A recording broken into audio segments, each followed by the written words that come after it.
It's happening with me in real estate right now. It's unbelievable. We close. Sorry. Sorry. Just give me a second. While he's doing that, Mike, as much as I hate TikTok because now I spend an hour every night when I get in bed looking at TikTok videos, worst habit ever. I do see some good stuff.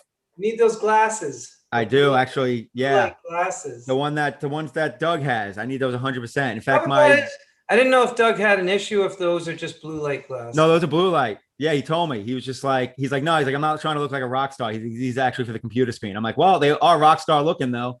My eyes tend to hurt at night when I go to bed because I'm looking at the phone or the computer. Phone and computer. I'm trying to look. Just like you shouldn't say that because you're creating that, right? No, it's real. Just saying. No, what you think about, you bring about. Wait, I need the third thing.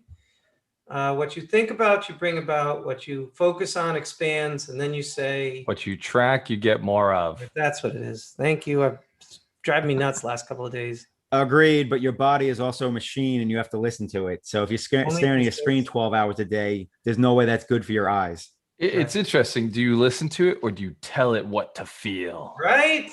I love that. I do both, but I also listen to it.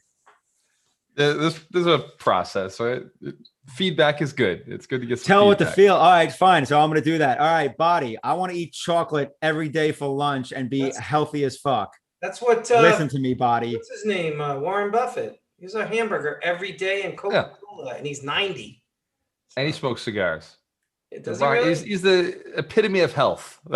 And a lot of that's genetics. Genetics are a thing. Not true.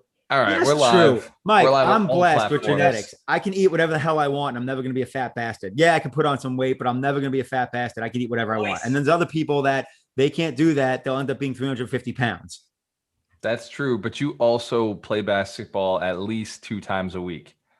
Gualter, erroneous. I went a stretch where I literally did nothing for like 8 months, aka hurt my ankle a year and a half ago, and then COVID happened. I did 6 months of I didn't break a walk for over 6 months and ate Taco Bell every day. You know what happened? Taco Bell is healthy. 15 pounds. Taco Bell cleans out the system, so I'm pretty sure you weren't retaining enough calories. That diarrhea, whenever that happens. Diarrhea. You're gonna be all right on that diet. I condone the Taco Bell diet. If you want to go vegan, go burritos. You should totally write that book. You should totally write that book. The Taco Bell diet. Anyway, there was a point I was making with about Taco Bell. At least, I mean, it's been months. There was a point I was making about the TikTok videos, and so someone posted a Jordan. What the hell is his name? Belfort. No, the professor guy. Oh, Jordan Peterson. Yeah, Jordan Peterson, who honestly, like when I try and watch this stuff on YouTube, when it's like classroom stuff, I'm like, I don't get it. Too long. Yeah. But anyway, someone give me posted 30 seconds of him, and he's like mind blowing. Yes. It's all about context. All right, so back to TikTok. He posted something about like, and I really wish I could remember what the word was, but I'm just gonna say like savage or whatever. He's like, you basically have to. He said you have to be able to be a savage. He's like, no, oh, be nice. Yeah, like no, like you can't. He's like, because if you do, you're always gonna be a victim. He's like, if the other person, and it wasn't savage. He's like, but it's like if the other person is more of a savage than you are, then you're always going to be the victim. He's like, you need to have that ability. And then you need to be disciplined enough to not become that person and just use it when you need it. And he's so right, because I'm the epitome of being a nice guy and I don't like confrontation, but screw that. Like, you're going to get taken advantage of. You're going to get run over. Like, you need to be able to fucking be a savage when needed. This is so crazy because everything you're saying is reflected in the book Trejo, My Life of Crime and Redemption. I swear to God, I listened to the Impact Theory, and his whole life, he was raised by women till he was 8.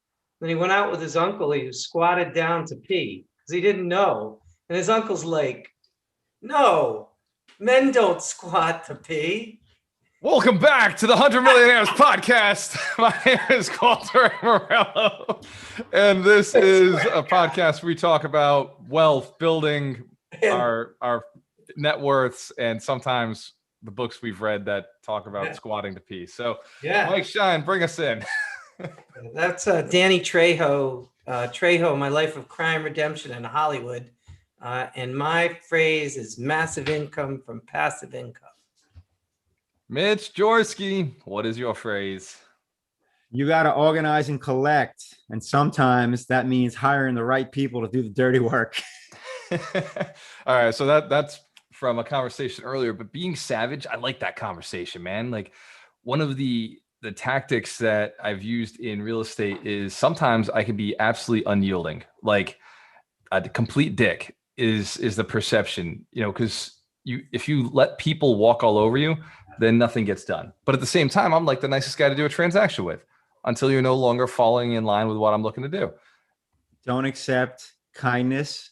Oh no, what is it? Don't mistake kindness for weakness. That's right. Right. And I think that's one of the aspects to being a millionaire that people forget.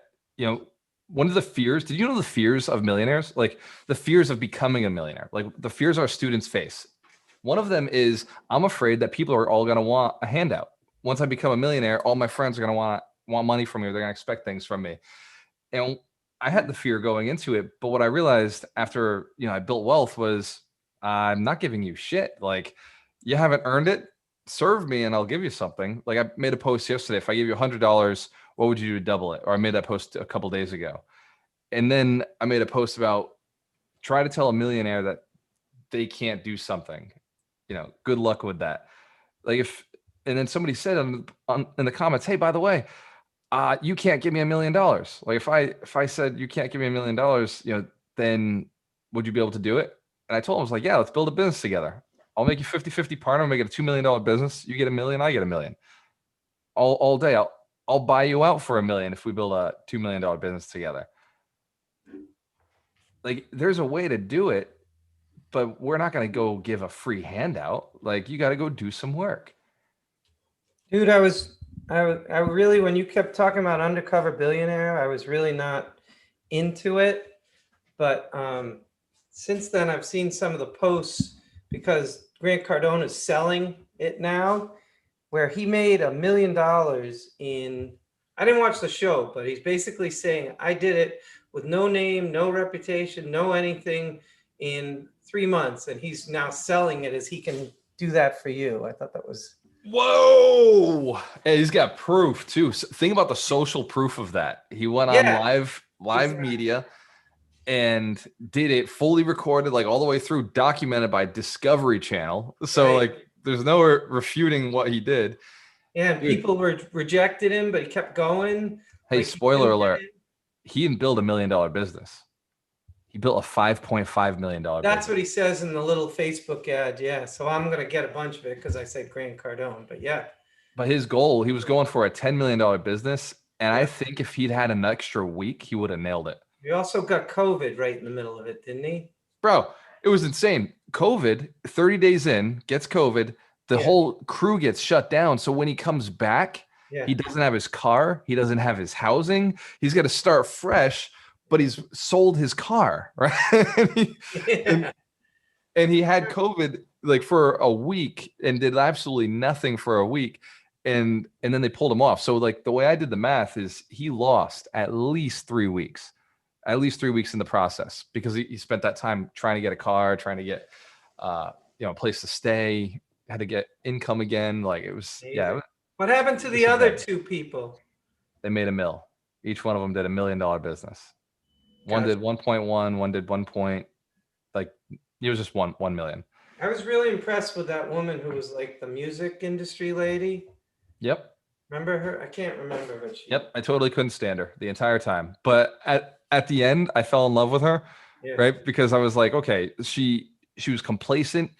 She was needy. Like the whole time it was like, oh, like she literally was just begging people the whole time. Like, oh, I've got nothing.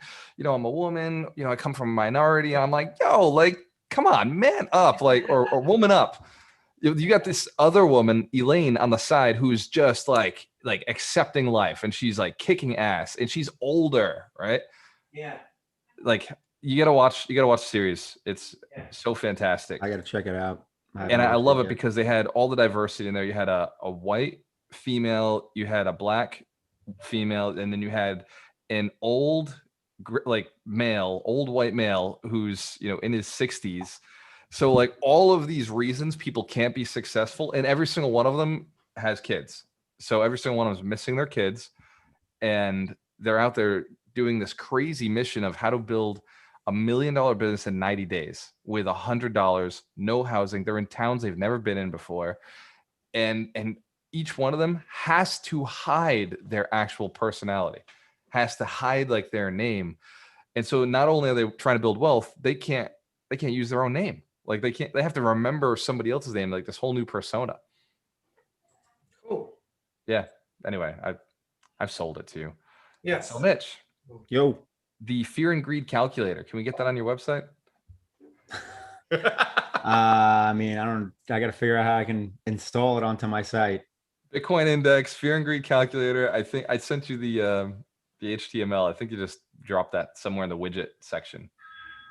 Oh, yeah. Sorry. Yeah, I clicked the link just to bring it up, but that is HTML indeed. Yeah, if you scroll down on the link, it's right on their website. But anyway, what do you think? Oh, what I brought up doesn't scroll anywhere.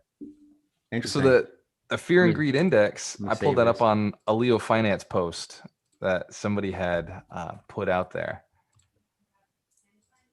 We're right now in the lowest fear section of Bitcoin, which means or the highest fear section of Bitcoin. So this chart dictates if it's high fear, extreme fear is what we're in right now. That means it's obviously time to buy. And when it got to extreme greed, it was calling for a correction. This chart was calling for a correction. And then it did correct, right? It corrected shortly thereafter. The person who wrote it was What's Up on Leo Finance. So you go to leofinance.com/@what's up. Cool. Mike, did you see that article? I have not.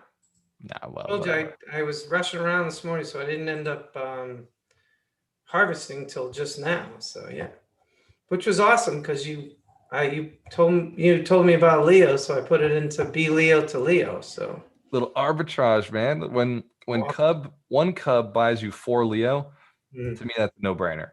Right?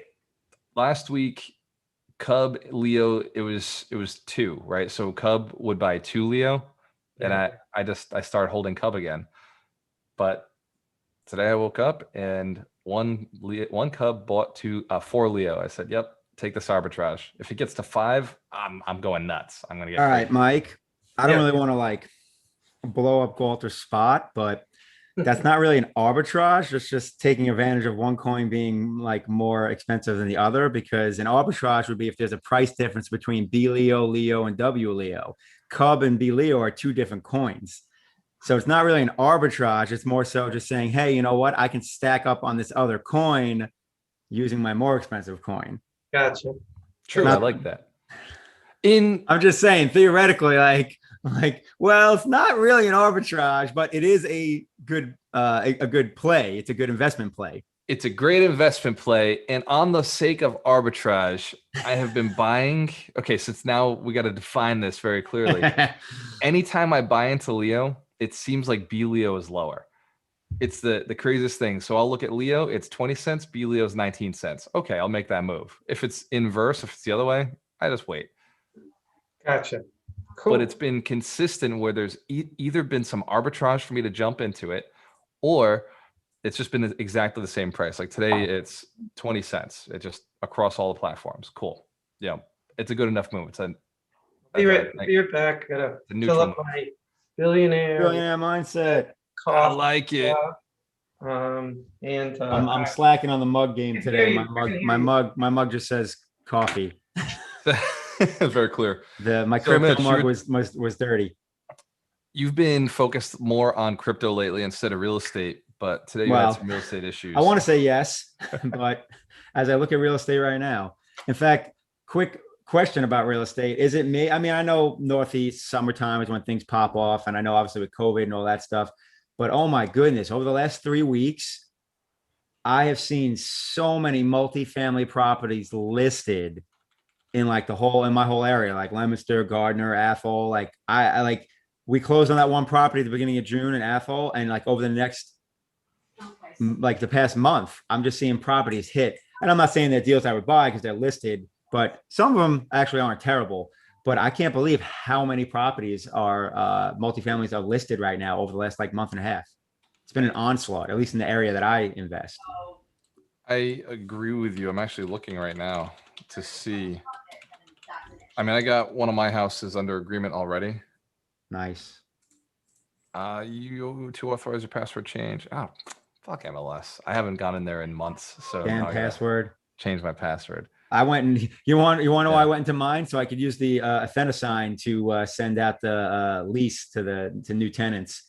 That's all I use it for at this point. I have it until October because I paid for it, but that's the only thing I'm gonna miss. Then I'll just have to sign up for like a DocuSign account separately.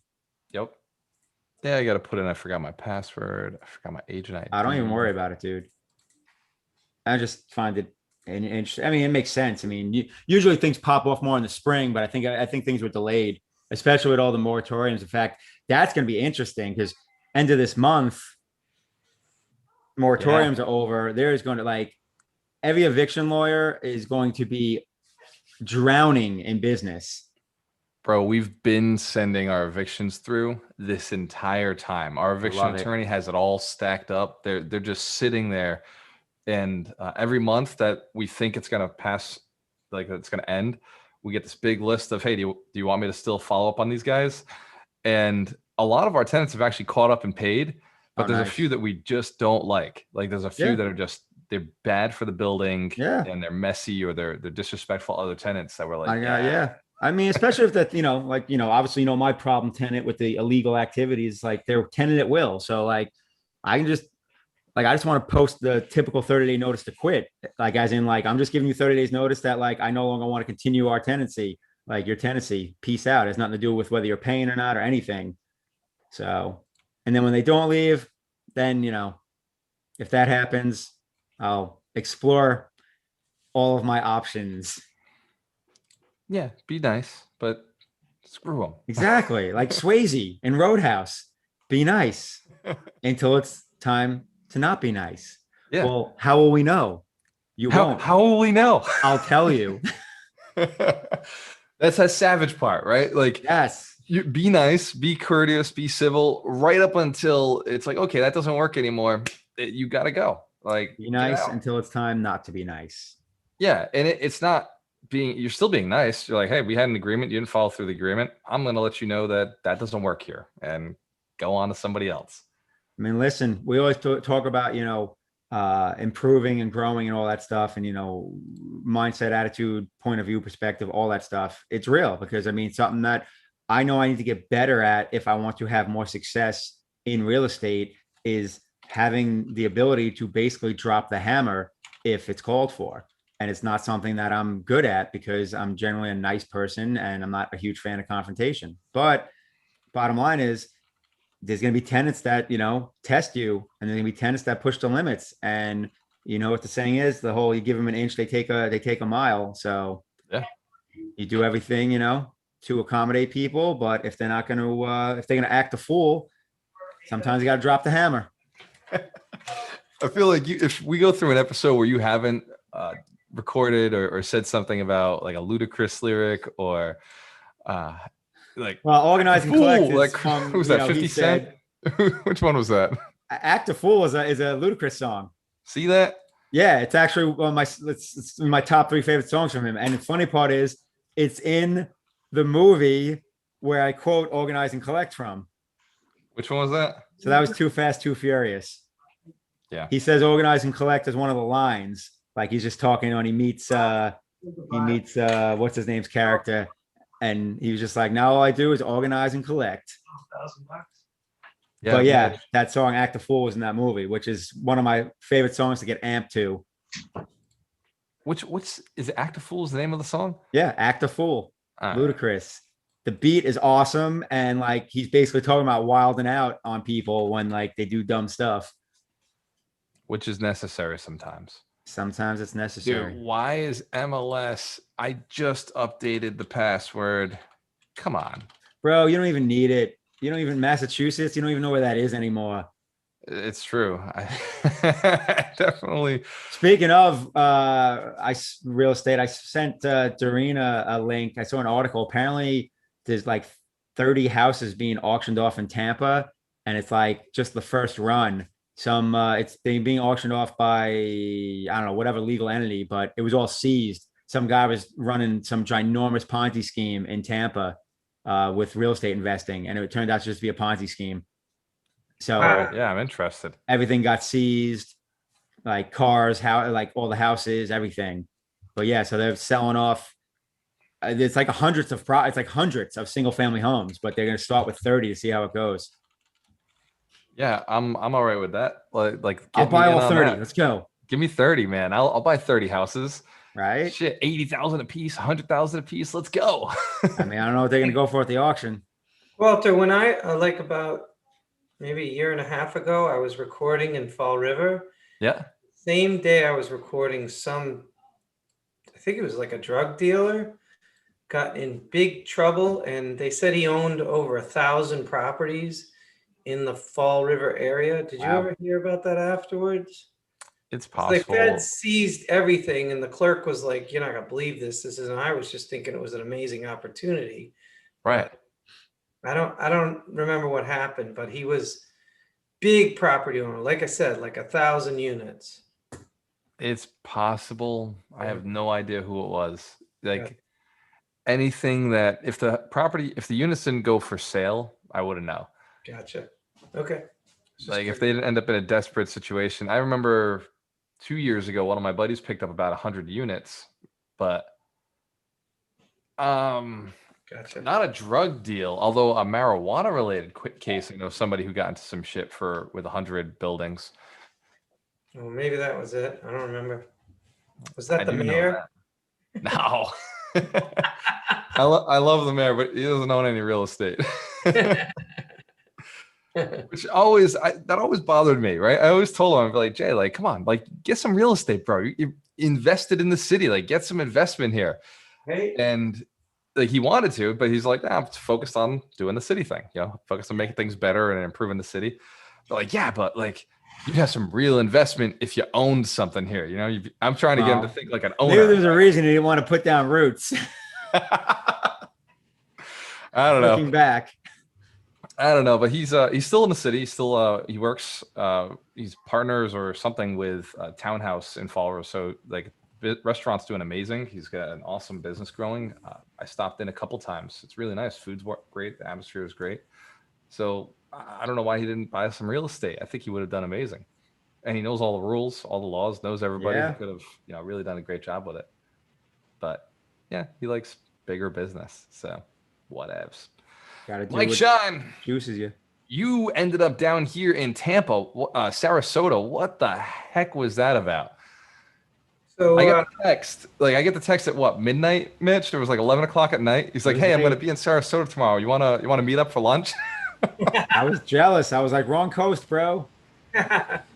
no, so we bought 9 units in Bradenton, Florida, and I just assumed that since I was getting the closing package on July 9th that I signed, and the mortgage is dated July 9th and all that stuff. But at like 10 o'clock, I realized that I had to sign on July 8th and send it back by July 9th. Adding to that was a seller who did not want to give me a 5-day extension before that. So there was no way he was giving me an extension from the 9th to the Monday, the 12th. So I'm sitting there trying to figure out what the solution is. And then I said, this is stupid. I'm going to lose 60 grand deposit because the seller is just so tough. And the attorney just said, you better get an extension. So I said, well, I got a better idea. So I jumped on Southwest and got a 5:40 a.m. flight through Baltimore to Sarasota. And then I called the paralegal from the airport and I said, she's like, hi. And I said, I'm here. She's like, you're what? I said, I'm at the airport. Where are you? So I went over, signed the documents.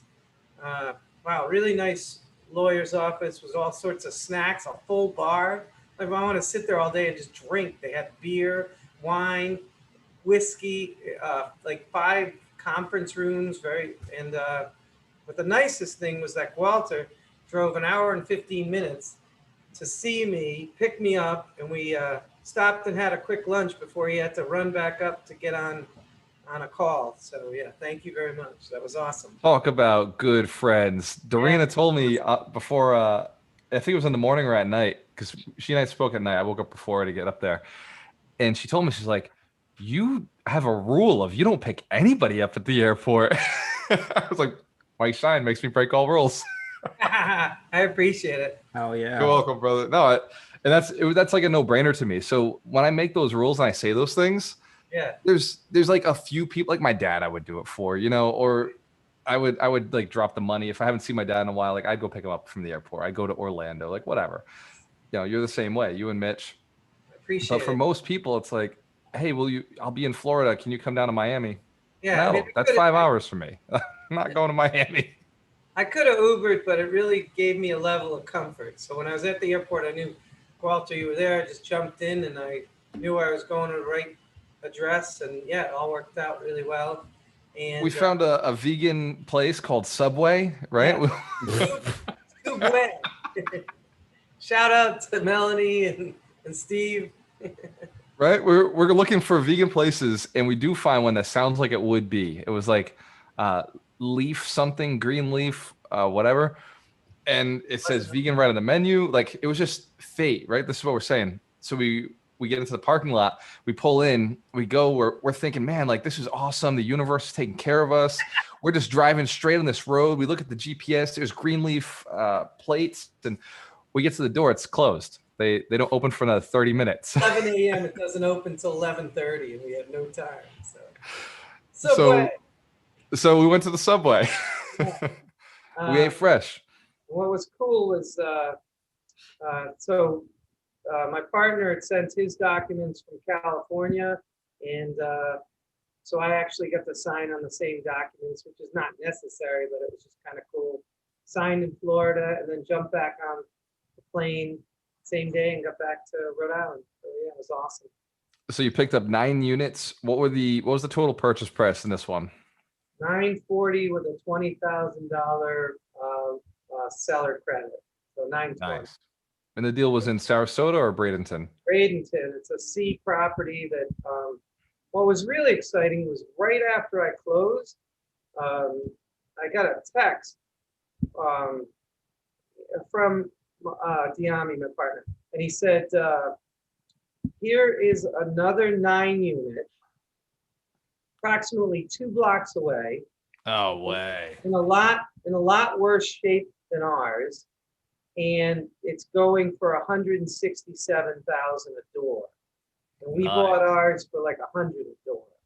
And ours is already in much better shape, and we're doing the fix up, so this is going to be like a fix and flip to step up to the next deal.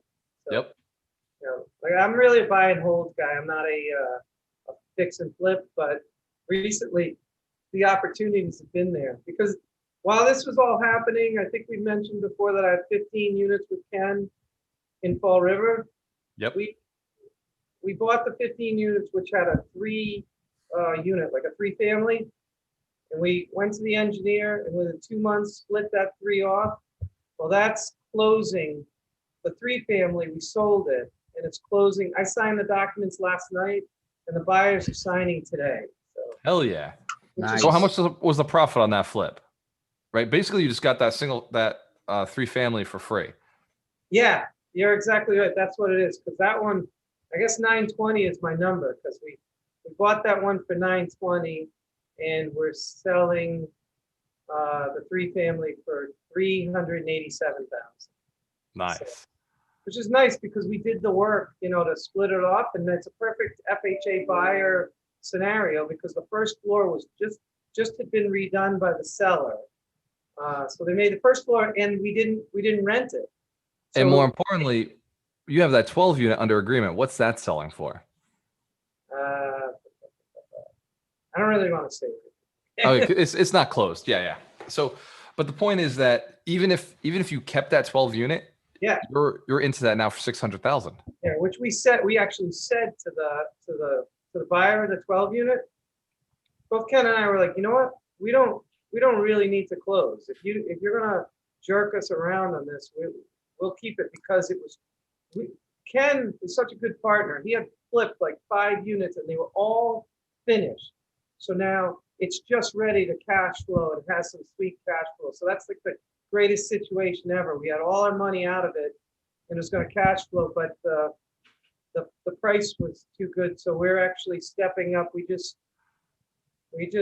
signed a P&S for 46 units in Hell yeah. Fall River.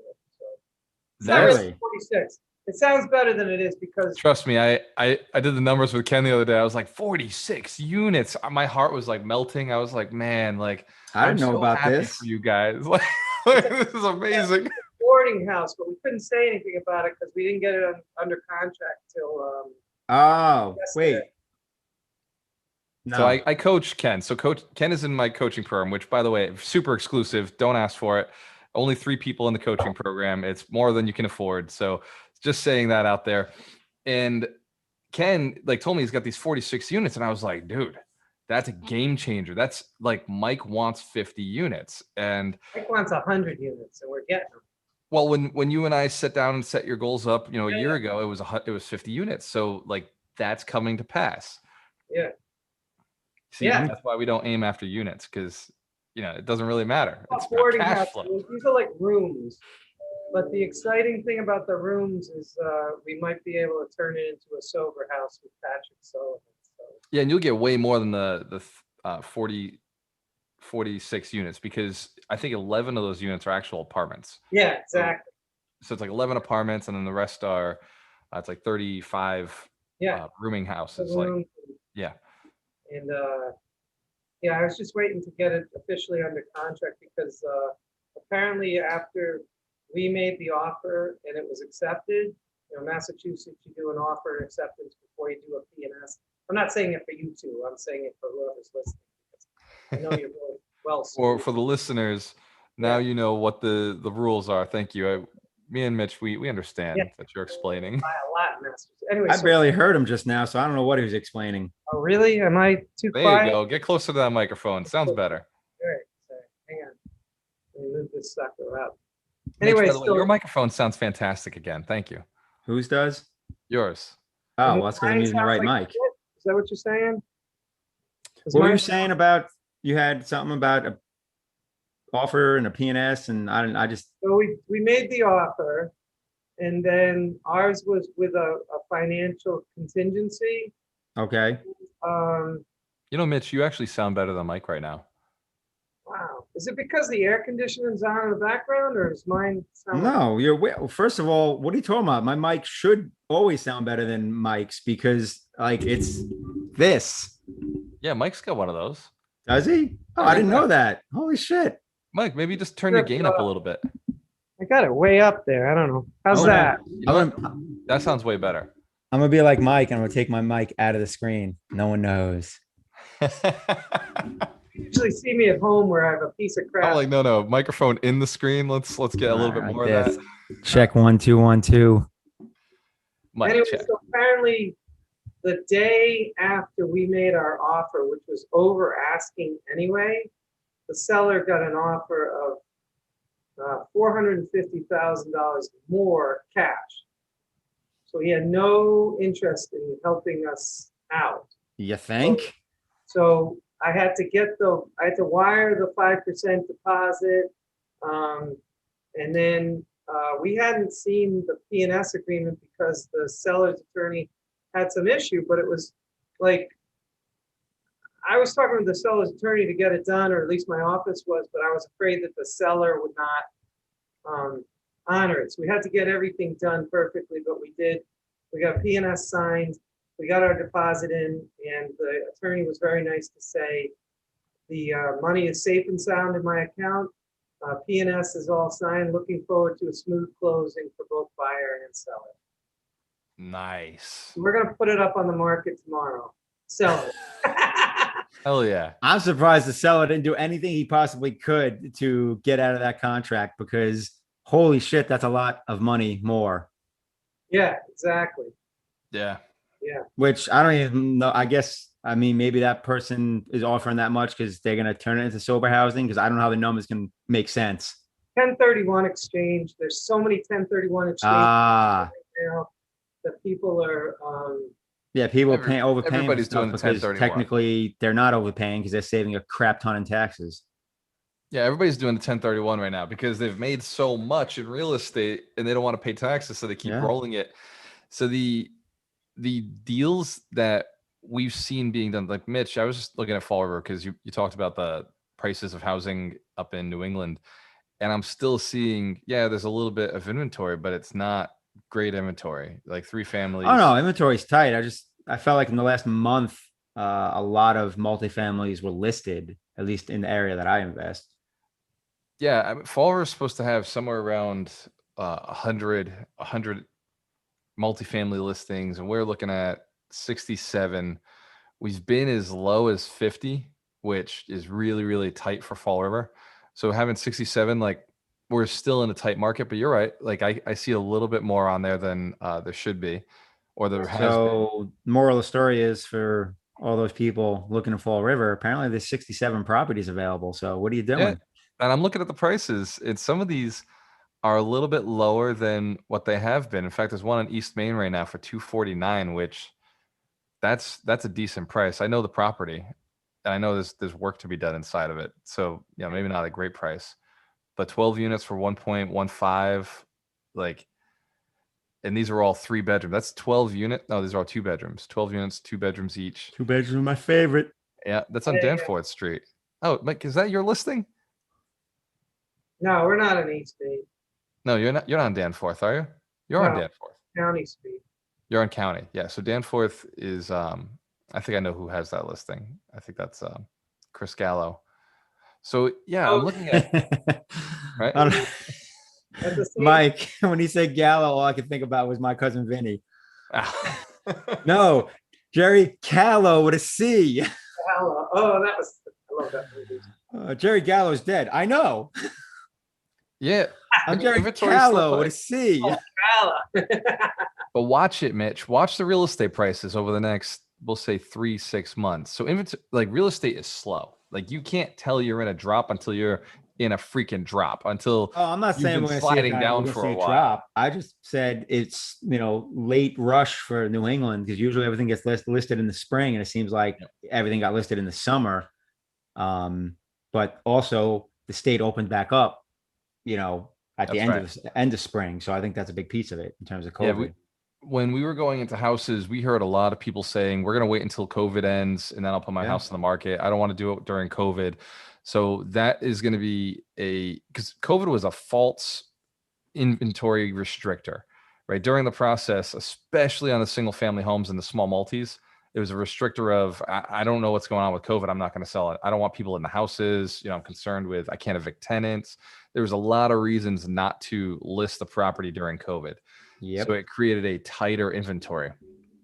Ron and I didn't have those fears. We sold whatever we had that we wanted to get rid of, and now we're back in acquisition mode. And I think we're going to see in October a real nice drop in the market.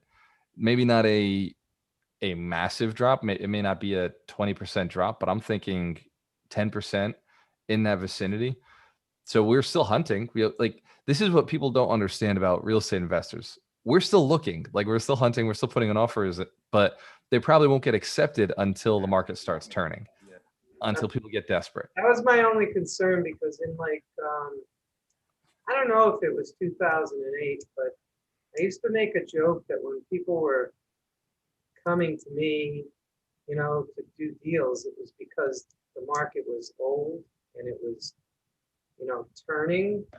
So it's like, as it's loosening up, I'm really looking closely at these deals that I'm getting into because I don't want to be like over leveraged. And we definitely have exit strategies, but compared to 6 months ago, I wasn't seeing anything, and now I'm seeing like the 46 units are out there, and I'm also doing another deal that has like 40 units in Massachusetts. So I'm gonna get to my 100, by the way. Hell yeah! I mean, And just be careful with the goal, Mike. It's got to be 100 to cash flow. Be very, very clear about that goal. 100 units that cash flow. The awesome thing about the other 40 is that it's almost like no money down, and I can step into it. So it's not, you're not taking them down, but we have an agreement. It's awesome. Yeah, it's like the deal my brother just did, right? $1 million, no money out of pocket, and cash flowing on day one. That's real estate. Like that's how you do a deal. But not every deal is like that right now. And you got to go for the ones that make sense for you. Right, exactly. You know, We have, Ron and I, we looked at now, our the what is one, it? the one we have, the 40 is reasonable seller who's willing to work with us and willing to hold a second mortgage. So, Yep. so in other words, because we're stepping into it, I can put money into it, then get that back out, and then go get the next one, get that back out, and yeah, it's awesome. Yeah, that's how you do a good real estate deal. So when people ask me, "Hey, should I buy right now?" Yes. Like, Yeah. oh, you should always buy, right? Don't buy garbage, right? Don't buy something that doesn't cash flow, it doesn't fit your strategy or what you're looking to do. But if the numbers work, buy it, right? I mean, Mitch spends all his time teaching people the numbers, like sharing, like, Yeah. yeah, this is a good deal. This is not a good deal. This is how it would work. And Mitch, the biggest question is, well, it's a good deal for me. I don't know if it's a good deal for you. Like, what's your financial situation? You know, Right. But like T. Mitch, Harv says all the time. yeah, T. Harv talks about, the financial situation. It's like, whose financial situation?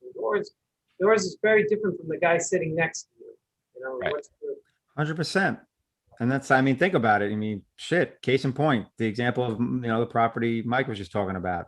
Someone made an offer $8 million higher because they were doing a 1031 exchange, right? right? Very different financial position and different perspective than someone that's maybe trying to acquire like their first big property or something. And they're figuring out, all right, do I have the down payment money for whatever I need to put down or whatever it is? So 100% true.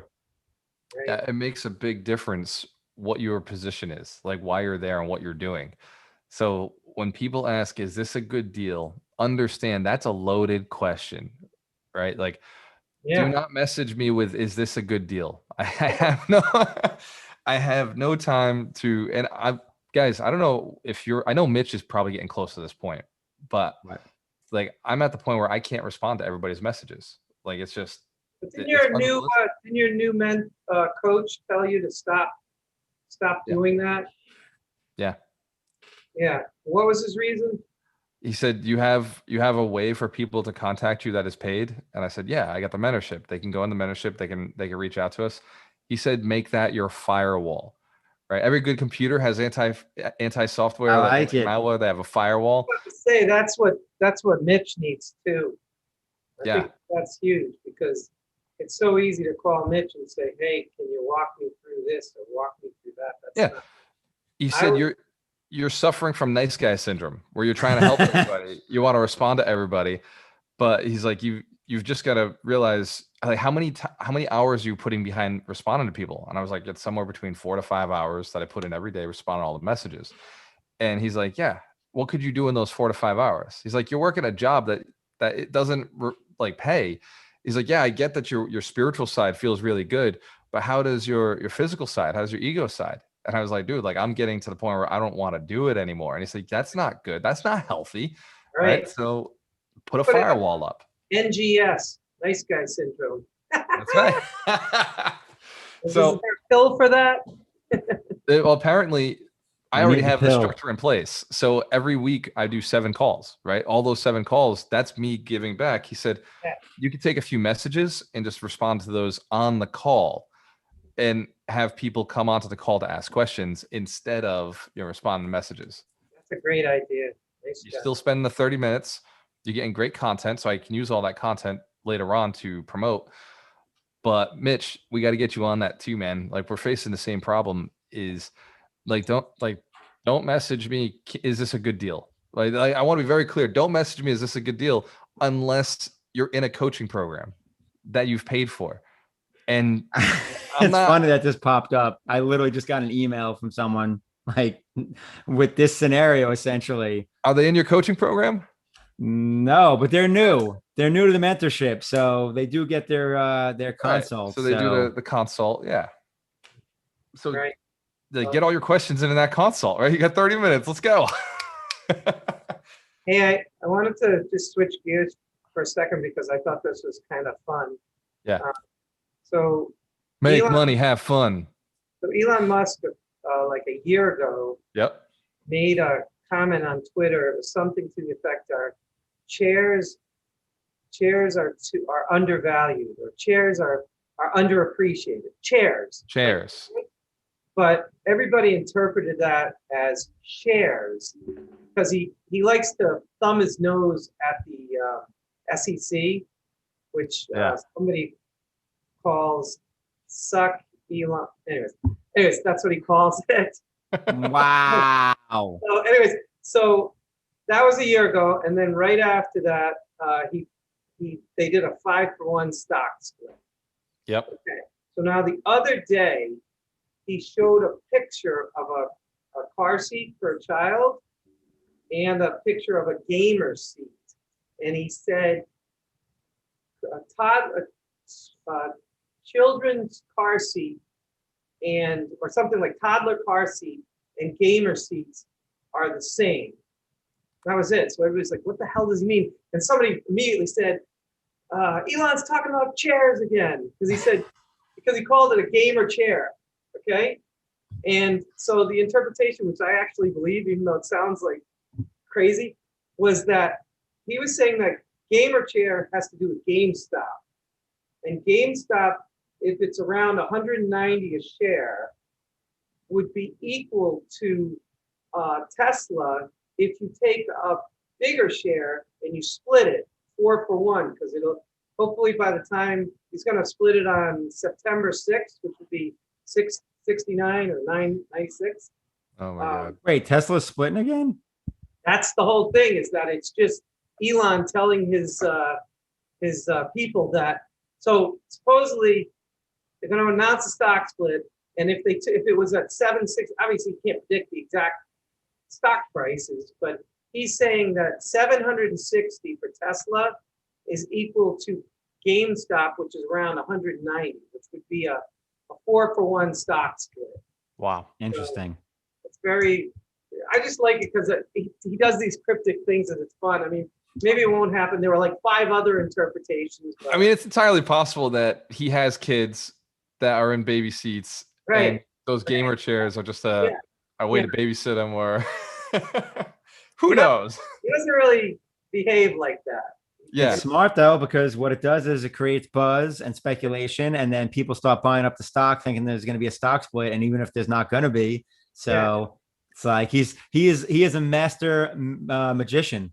Yeah. Here's why I love following Elon, and I've studied him. I've read his book. One dude came to out of nowhere. He's blown past the wealthiest guys on the planet, and he is super, super analytical and super consistent with what he does. Everything is systematized, so nothing is on accident. And even his social media strategy is super curated, like down to its perfection, because that's what he does. He's an engineer who decided, let me get into social media, because that's how you get influence now. That's how you make your share price go up. He even said that in the trial that he's in with Solar City. Right. He says, I don't want to be the boss. I just want to be an engineer. But he says that he says things because it creates free advertising. Right. And it's the same thing with Donald Trump. People have consistently said that he is crazy, or he's outlandish. He just has to do what a marketer has to do. He's no worse than the news, right? Everybody knows that the news and the media just put out negative stuff to get attention. Well, these influencers do the same thing, but they have businesses on the other side of it that are obvious that they're pumping that attention towards. The media does the same thing with, hey, come back and watch our channel again. Hey, by the way, I don't know if you guys are still, this is not financial advice, but # not financial advice. I recommended to Mitch and Gualter to buy Novonix, which is a battery supply chain company. And in the last 2 days, yesterday it was up 15%, and now it's up another 4% today. It's at $2.09, and I can't find any reason why. Like, nothing happened in the last 2 days that made it nice. I think just people are starting to realize batteries are going to be a really important piece of the future. Lithium, batteries, like these are factors that we're not going to ever get away from. I'm like, you can't. I do have one theory. There was a mention that, so Tesla has these new batteries. They're called the 4680s. They're like a bigger battery. And recently, Cattle, which is a Chinese battery company, and LG Chem is also battery, are trying to make these batteries. And there was a mention that they were testing these batteries to make sure that they were correct or all right or worked or whatever they do. Novonix actually does battery testing for some of the biggest companies in the world. Like it used to be, it would take 9 months to test the battery, and they can do it in like a much shorter time. Like they test Apple phone batteries and Samsung batteries. So I think maybe that's because they're talking about testing. Maybe Novonix is doing the testing. Yeah, they could have signed a new contract or something. That's one of those things you got to go deep down the Novonix rabbit hole to figure out. You know, Mitch, we got to fly to Australia. You know, I'm down to go to Australia. And then we'll go to Nova Scotia after that to go to their other factory. Works for me. That's the thing that the big investors will go and do. They'll go out and they'll actually take a look at a company, meet the management, make sure it makes sense, and then move large amounts in. So as you grow as an investor, that's the avenue that you do have to take. You do have to get that research of a company. I love penny stocks because like I bought Novonix at 60 cents. Nice. And it's at $2.09 today. It's just like a crazy move. Here we go. All right. Not financial advice, not suggesting not financial stocks. advice. I'm just saying everybody's situation is different. I'm not taking money that should be earmarked for a mortgage. That's not what this is not. This is that 10% Vegas money. Speculative dollars. Speculative dollars.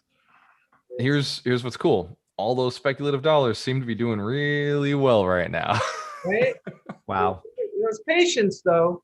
I've owned that Novonix for over a year. It's not like I just jumped in like a tape. Same with LLKKF, right? Lake Resources. Doing great. I love it. It's lithium brines. And lithium brine. I think maybe I total put $2,000 into it. It's up to $7,000. That's a good investment. I got to log into my Schwab account and see where I'm at on all this stuff. I own both of those. 28.7 cents right now. What is it? 28.7 cents for your lake. I think you bought it in the. I bought it when it was like 8 cents. Yeah, I got in late. I didn't get in until I think it was like 15 cents. 10 cents, 12 cents. Like I bought once at $800 and I put another $1,200 into it. So I bought literally haven't looked in forever. Still winning. I got to know logging in. I want to know too. So that's cool. You're doing it right now. Yeah, check your net worth tracker, right? We check daily. I know daily where I'm at. Brenda and I are always talking about our net worth tracker, but it seems to, with the kids and all that stuff, we don't end up doing it.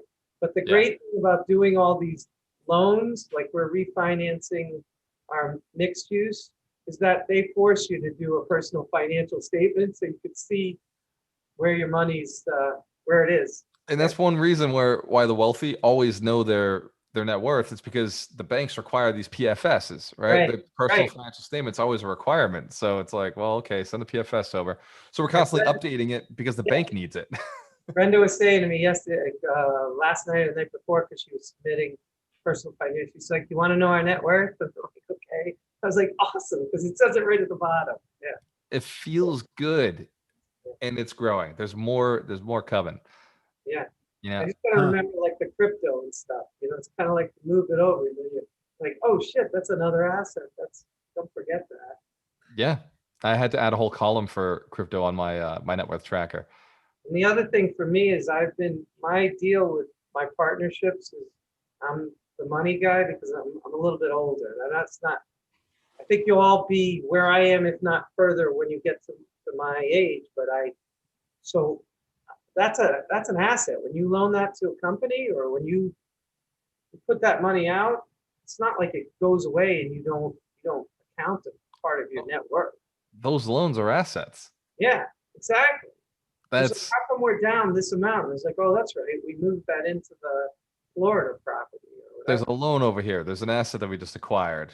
Now, like the thing with partnerships, now you got to take the actual value of the asset minus the debt and Yeah. then subtract out the partnership piece, right? Whatever the split is.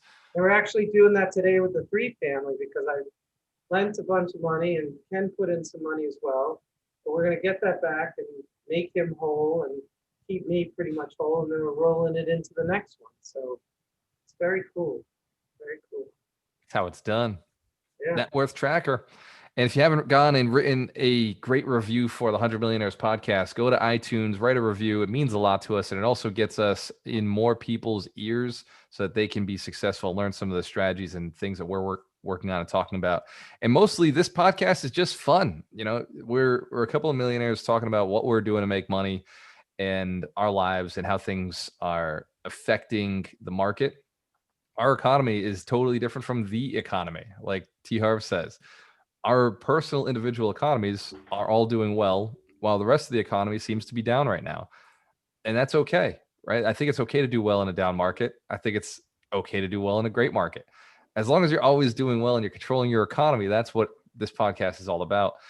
Yeah. Mitch, Mike. What's the other one? The other one we also talked with T. Harv is about your temperature. Oh, the thermostat, like the blueprint, Yeah. financial blueprint. And that's another one that goes right along with that. Like one of the things that the 100 Millionaires podcast does for me is Mitch and Gualter always level me up. We say, where are we when it comes to money? So if I have like negative thoughts, they're not allowed. They're not allowed in here. We come in here and we say, no, we're money magnets, we're future billionaires, we're on our way. And then that just sinks in. It just sinks in. So come join us. Come join us. Money, money, money, money. All sorts of goofy stuff, but like Samantha bought me this little keychain. It says billionaire. Can you see that? Oh yeah, I got the billionaire in the making shirt coming in. I got Darina's been wearing it. And I've got two different coffee cups. Samantha bought me a cup that says badass billionaire. And then I've got billionaire mindset. And it's like, I would have never thought about being able to do that, but now it's in the vortex. So Yeah, now it's inevitable, right? You just stay doing good things for a long enough time and the rewards become bigger and better. I was telling Darina yesterday, we did a real mindset day yesterday where, and one of the things that I came out with is you want to become a millionaire, help a lot of people. You want to become a billionaire, help the planet. Nice. Right. Well, that Danny Trejo, the book I put in there, that's what he says. He wakes up every day and he asks God, how can I help as many people as possible today? He does it every day. And this guy, wow, tough story, but imagine if he says that in the interview. He says, if everybody had the attitude, how can I help more and more people every day? The world would have no wars, no crime, none of this stuff. So. That's what we're working towards, right? That's what the 100 Millionaires is all about. How do we get more people thinking about helping others and being okay with accepting the money that comes with it? Because the more money a good helping others kind of mentality has is they help more people, the more money they get. So building 100 millionaires inspired to build 100 millionaires means we're eventually going to wipe out both poverty and we're going to wipe out negativity, right? That selfish, only out for yourself kind of mentality can't survive when everybody's doing well, when everybody's helping each other. What I love about that attitude that you have with 100 millionaires is that it reminds me of Mother Teresa, where she said she would not go to a war protest, but she would go to a peace rally. I mean, that's what you're saying. You're not saying, here's a bunch of poor people, let's help a bunch of poor people. You're saying we're going to make a bunch of people rich. It's a positive spin. It's awesome. Yeah, we were writing it down yesterday, and it goes deeper, Mike.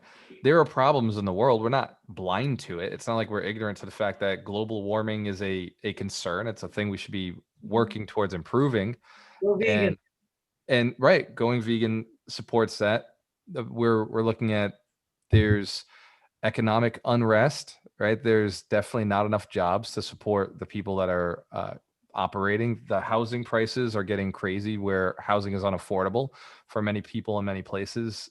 There's political unrest, right? There's all the governments seem to be fighting against each other.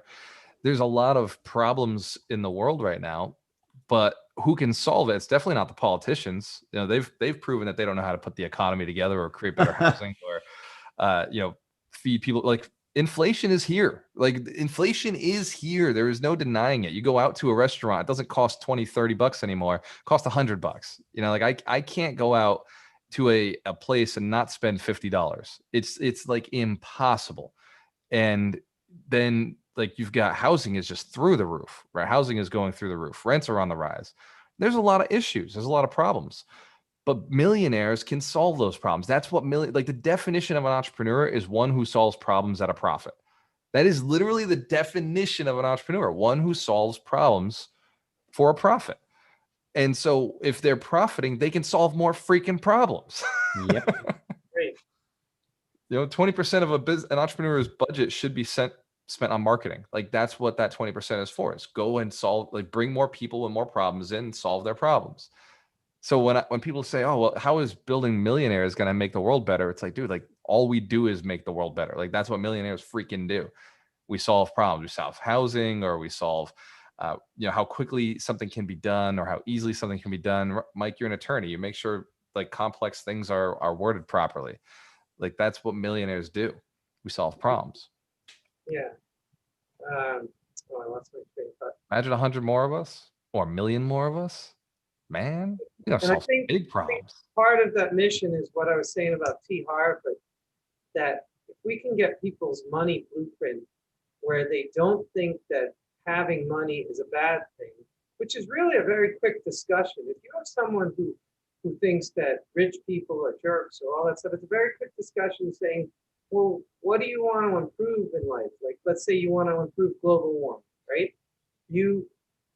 Can you do more improvements if you have money or if you don't have money? It's obvious to them that it's not, person is not a bad person because he's rich or poor. The person is a bad person or a good person, just whatever their money situation is. So if you take your money, your millions, Right.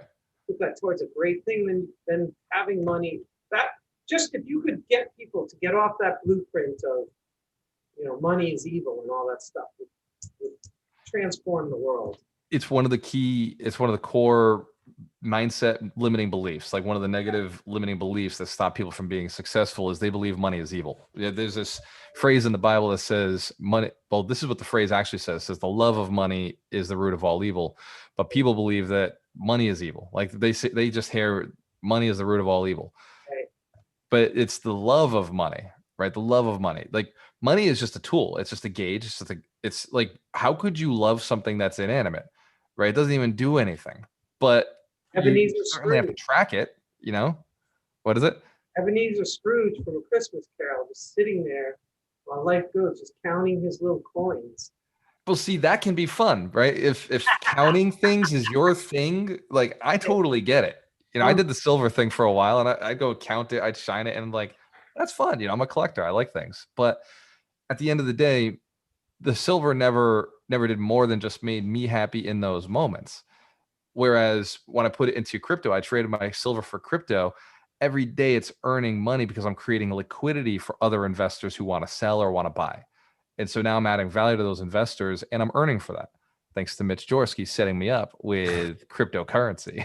Crypto. And even crypto adds value to the universe, right? Like there's things. Crypto solves a problem. It Sure solves a does. series of problems. It solves a lot of problems. Especially for third world countries that don't have good or trustworthy banking systems. And Exactly. an Uber driver who was from Venezuela, and he said that the financial Exactly the country I was thinking of. situation is Yeah, Venezuela's a so perfect bad example. that they use Bitcoin, you know, so the corrupt politicians. And I asked him, what's the reason for this? And he says, corrupt politicians. Yeah, that's what I'm saying. I find it amusing, you know, when people complain about the politicians in America. I'm like, you have no idea the playing field that we're not even on compared to countries like Venezuela and Cuba, and you see it more. I mean, that's what's one thing about being involved with like crypto communities is you go global and you're talking to people from all over the world, and there's a lot of people from Venezuela on Leo Finance, and like the shit they share and the posts they put up about, you know, what's going on with their economy and their, you know, monetary situations and, what crypto means to them, it's next level. Like no American can feel the way they feel about crypto because for them, it's a savior. For us, it's just like a cool investment. And that's what I love about Leo Finance. Anytime I go on there and I keep investing in it and I pump up my voting power. Now, when I vote on somebody, they're getting paid. So if these guys from Venezuela are coming out and they're posting, creating good content that I'm reading that's adding value to my life, I love having a powerful vote that I can go put on their page.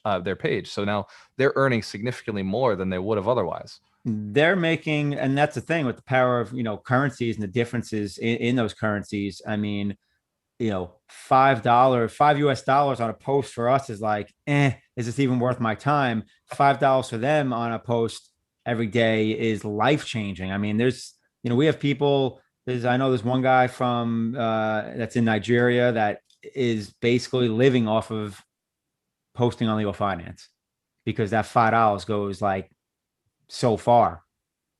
And I love it, man. Like that's what I want to be a part of. Like this whole change. How do we add value? How do we make people's lives better? Any kind of change that allows us to leverage something that improves the system. It's worth being involved with, even if it's on a small level. But there's a use for crypto. It's not going anywhere. Like even as I was building up my silver and gold stores, I was like, damn, like this stuff's tough to transact with. Like it's really tough to move. It's really a pain in the ass.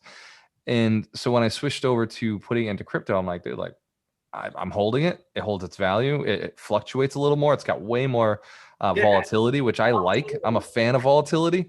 Yeah. Whereas most investors are scared of it. Like all the money's made in volatile markets. Yeah. I buy when everybody's afraid. I take some profits. I never get out of it an asset, but I take some profits when everybody's greedy. And that model's really, really worked. And now I'm not going to say I've been perfect in crypto. I've had the fear and greed syndrome. I've made some mistakes, but going back to the fundamentals, like now I'm feeling really, I treat this just like the stock market. I treat it just like real estate. It's an asset, a volatile asset, just like anything else. I Go ahead. I think one of the biggest things I learned this year is that there's a difference between volatility and risk. Right. Because I didn't know that till this year, and people would freak out and things would go up and down, but it never really bothered me. Again, I'm not playing with money that's paying for my house. So, but volatility, you're at much more risk if you leave it in a passbook savings account where inflation and the money is just being devalued on a daily basis. So a little bit of volatility to remove some of that risk over the long term is all right for me. That's my 2021 lesson, one of my top lessons. Yeah, same. I learned the same exact thing. Investing in EXP or Tesla was very similar to me. Is like these companies are going to be here. They're not high risk companies, but there is a crazy future coming. Like this is what's fun for me. There's a crazy future coming, and I can see it. I've been studying the future. I've been studying the existing, and I've been studying the past, and I can see the future. And I know where things are going to change. I know where things are going to adjust. And I'm at the point where I can almost see the timelines. Like we're moving fast. And I don't think people recognize how fast we're moving. On that level, the full self-driving beta for Tesla came out this week. So there's like 2,000 people who are beta testing version 9 and the leaps that it made from version 8.2, according to these people putting videos on YouTube. It's just incredible. So when people talk about, are we going to have full self-driving? It's right around the corner. It's not like when I tell people who don't know about Tesla, it's like craziness. They say, wow, really? Cars are going to drive themselves and all this kind of stuff. But then when you see what version 9 does, like it takes a left-hand turn where there's construction and there are cones that are not part of like a Google map. And it figures it out itself and makes a turn, stops for traffic and goes through and doesn't do it in a jerky manner. Everybody keeps describing version 9 as very smooth. It's mind-blowing. Go on YouTube and check out full self-driving beta version 9. You'll find tons of videos. It's crazy. And it's coming.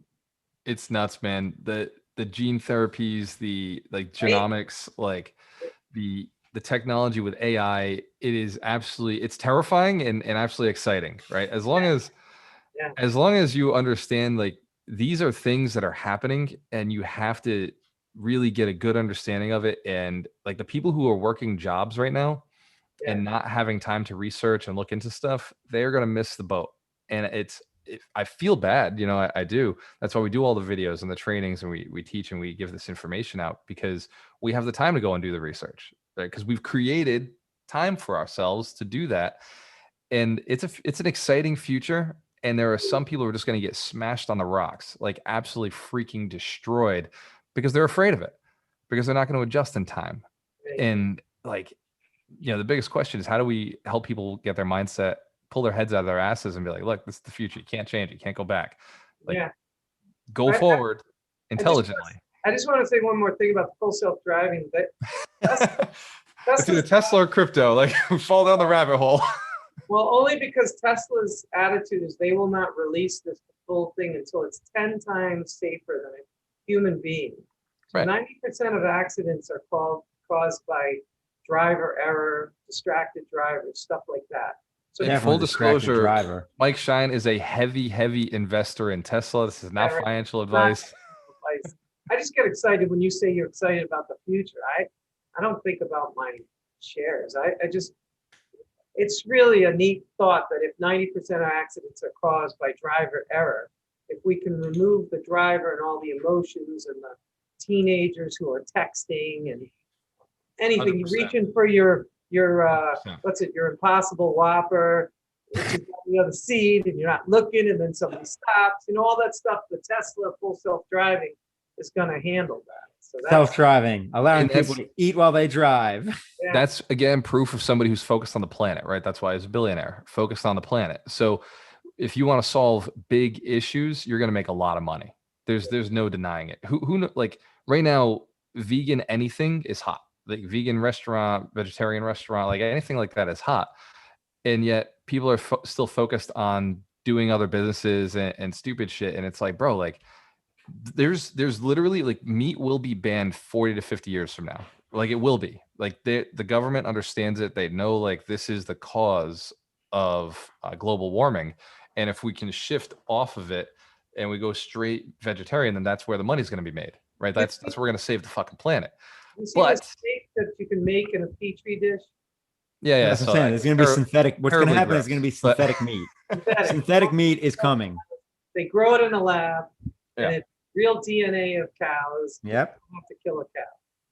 Yeah, we don't have to go through that process. But gonna be a there's even more. There's even more like reason behind, like, the cows just destroy fields. Like, anytime I go by, like, we live in Florida, so we see horses and cows everywhere.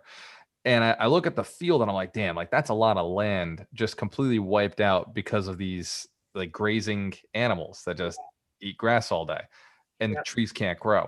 So if somebody went out and so you look at that question, that big problem, and you say, well, how do you make money in that? Dude, open a vegan restaurant, right? Just open any kind of vegan. I deliver food vegan. I want a restaurant that's vegan. I have a smoothie place, like anything like that will do well. And you don't have to be in the highest, most expensive piece of real estate to do it. Not to jump into one of my stock holdings, but I own Beyond Meat. Of course you do. And Beyond Meat just announced Beyond Chicken. And Beyond Chicken was just Panda Express. You know those restaurants? Oh yeah. Start selling Beyond Meat's Beyond Chicken product. It's very exciting. So yeah. Nice. When Chick-fil-A switches over, that's when we know. Yeah.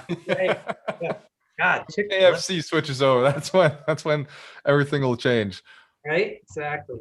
But it's a start. Yeah. It's the marketing behind everything that makes, things like this work.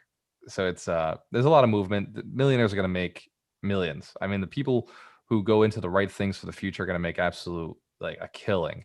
And I was talking about rents yesterday with Darina. She's like, well, what is the problem that we solve? What's the gold problem we solve? And I was like, dude, my mission has always been to drive down rents.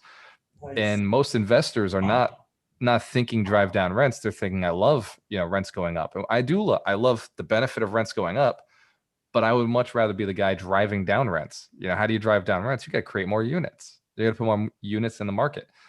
And there's so many restrictions around building right now. There's so many restrictions around housing and what is available and what you're allowed to create.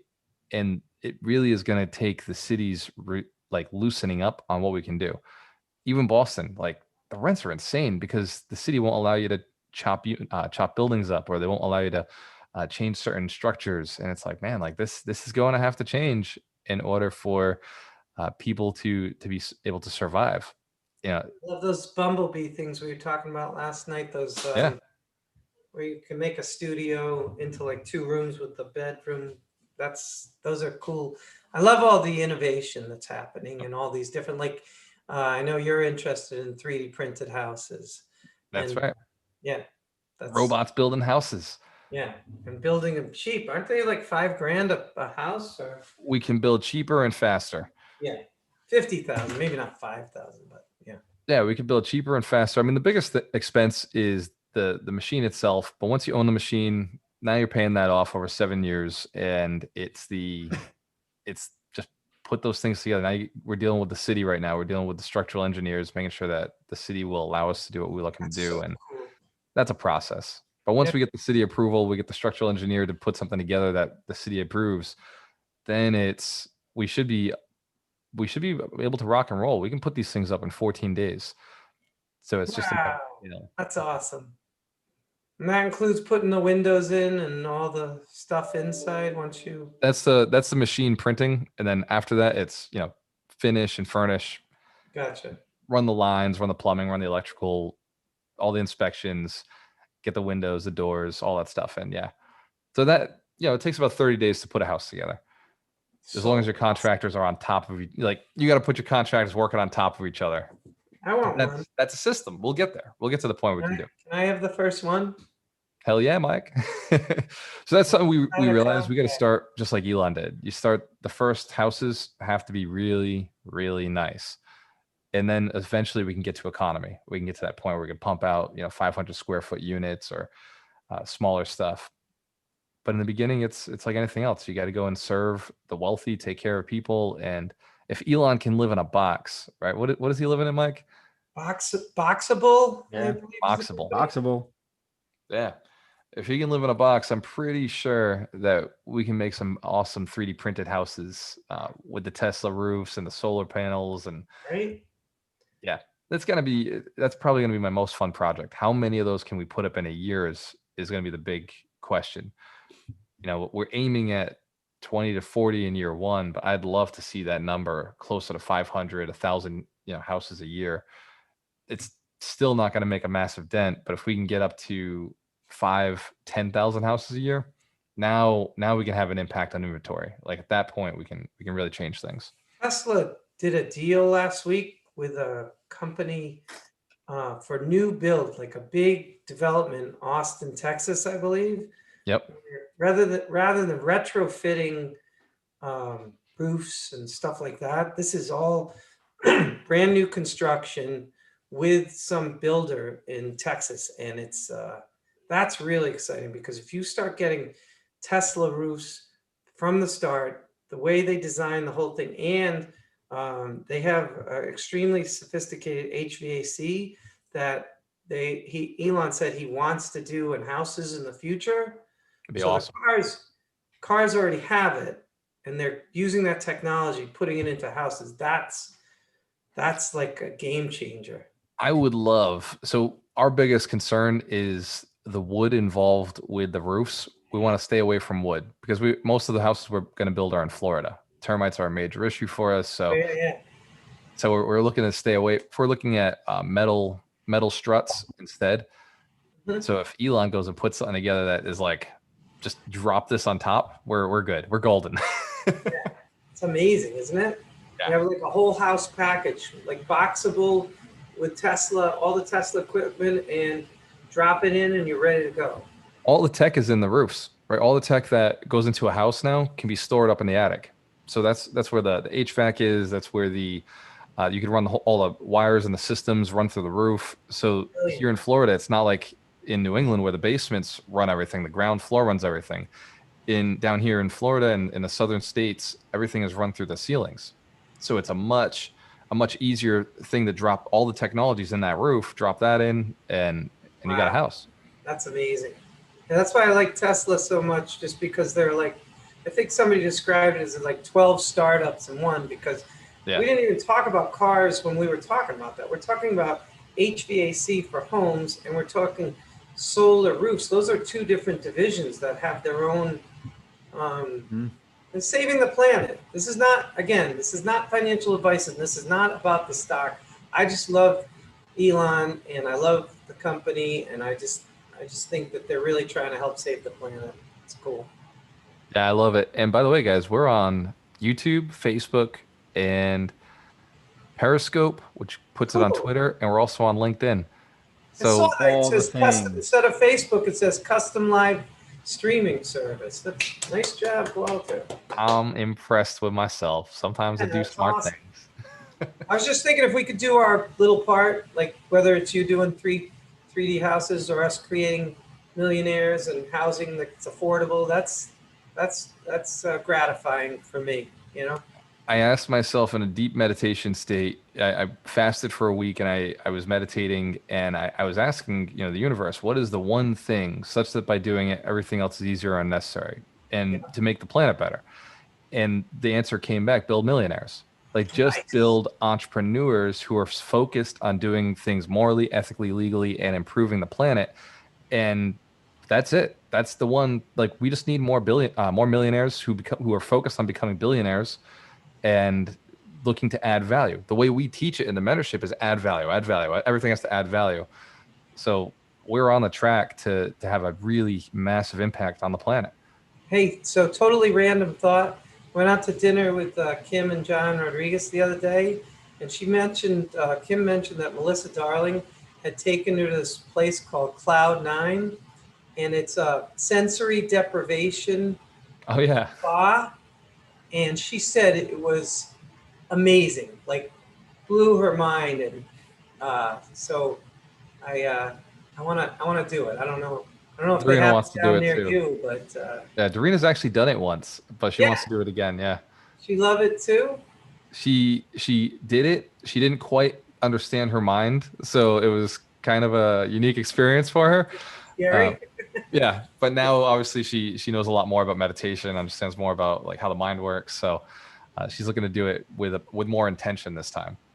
Kim was saying you really get in touch with your inner being, and like the the joy that's like removes all those other senses and all the day-to-day stuff. So she said time went like that. So it's like I might get this quote wrong or the name of the person wrong, but it's I believe it was Thomas Edison who had a switch in his house under his desk or on his desk where he could turn the lights off. He'd be sitting at his desk and he'd turn the lights off at his desk and he would sit there asking the question, looking for the answer for something. And as soon as he had it clearly defined in his mind, he'd turn the light back on, he'd start writing. And that's I believe it was Thomas Edison. But that was one of the solutions, and I've done the same thing for myself. If you go to my office in Fall River, my basement, it's designed the same way where I can control the switch right from where I sit, and I would sit in darkness, listen to some music, and until the answer hit me, and then I boom, lights on, pan out. Could you imagine if you had like one of those sensory deprivation in your own house? Like you could just go in there because like Michael Jackson, he had something like that. Just Yes, shut up your mind. essentially, it's like what Daredevil had, right? If you ever watched the movie Ah. Daredevil. Basically just lays down in a tub of water and shuts the ceiling and then he just puts his ears under the water and there you go, sensory By the way, deprivation. that TikTok you sent was cool. The guy that jumps in and he's like 60 something and he's ripped, jumps Yep. into the cold dip, then jumps into the hot tub and then jumps into the sauna. That was awesome. I like it. I want to try that. Anyway. Guys, I gotta jump Oh, off. I got 2 meetings that I back to back and I don't know which one I gotta take seriously right now. So right. That works for me. Organize and 'Cause collect. I kind of need to dip. Yes, exactly. Massive income from passive income. Here's your success, dream of choice. Always work with the best. Go to ibuildmillionaires.com to see us every Saturday at 10 a.m. 52 weeks to wealth. Thank you, gentlemen. Later. guys. Mike, I'll give you a call real quick. Okay, cool. All right.